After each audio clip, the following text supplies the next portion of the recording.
आदेश आदेश आदेश आप सभी को। आज हम काल भैरव के बारे में बताएंगे।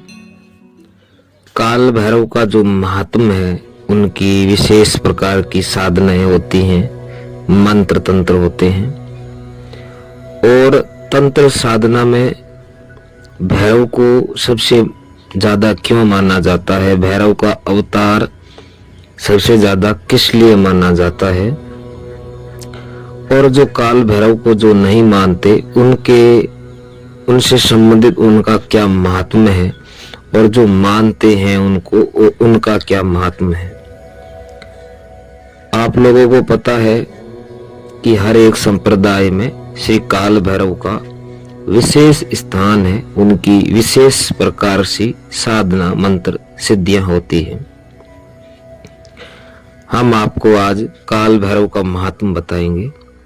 तो हम चलते हैं शिव पुराण के अंदर, जो संक्षिप्त शिव पुराण गीता प्रेस गोरखपुर से प्रकाशित, खंड रुद्र संहिता, पृष्ठ 453 अध्याय रुद्र संहिता के अंदर काल भैरव का महात्म्य और विश्व वानर की तपस्या का विवरण मिलता है।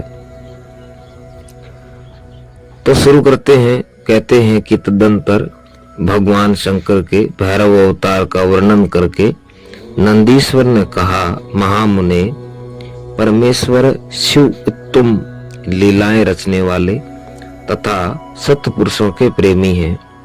उन्होंने मार्गशीर्ष मास के कृष्ण पक्ष की अष्टमी को भैरव रूप से अवतार लिया था। इसीलिए जो मार्गशीर्ष का जो महीना होता है कार्तिक के बाद में, तो भैरव जी की जयंती भी आती है। उस दिन अगर कोई साधना करे, भैरव का, काल भैरव का मंत्र को जपे या उनके यंत्र को सिद्ध करे, तो आपको 100 गुना लाभ फायदा मिलता है। और जो श्री काल भैरव का जो अवतार है, वो मार्गशीर्ष के मास यानी मार्गशीर्ष का महीना के कृष्ण पक्ष की अष्टमी को भगवान महादेव ने, कैलाशनाथ ने भैरव अवतार लिया था। तो मार्गशीर्ष मास के कृष्ण पक्ष की अष्टमी को भैरव रूप से अवतार लिया था। इसलिए जो मनुष्य मार्गशीर्ष मास की कृष्ण अष्टमी को काल भैरव के सन्निकट उपवास करके रात्रि में जागरण करता है, वह समस्त पापों से मुक्त हो जाता है।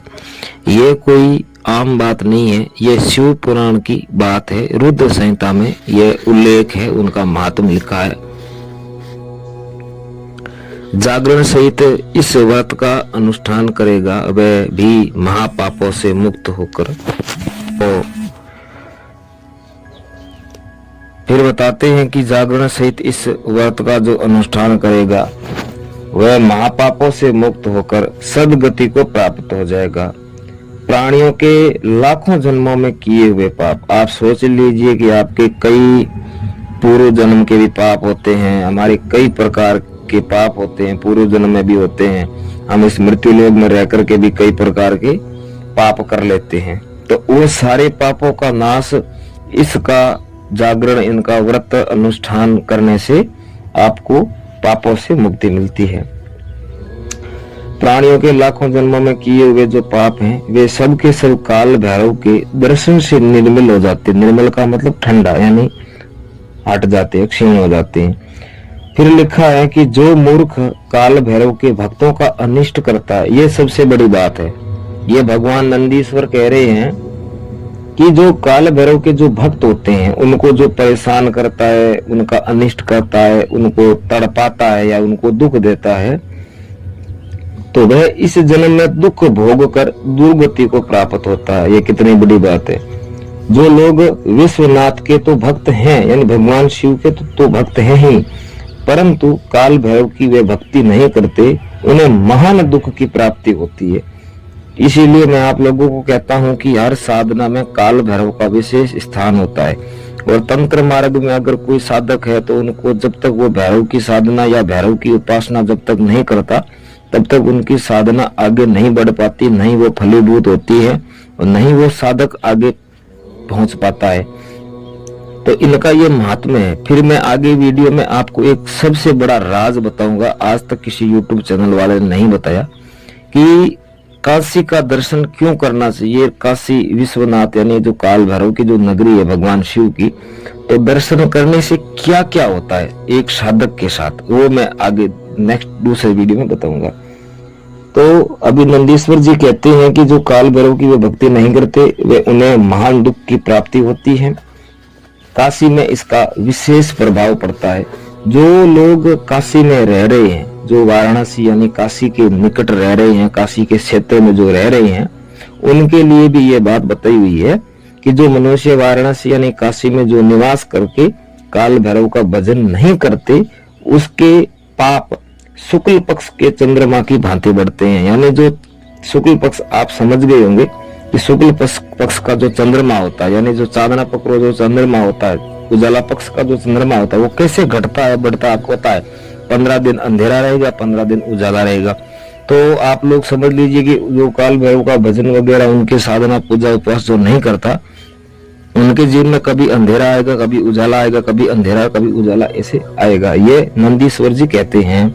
काल भैरव का जो भजन नहीं करते उनके पाप शुक्ल पक्ष के चंद्रमा की भांति बढ़ते हैं।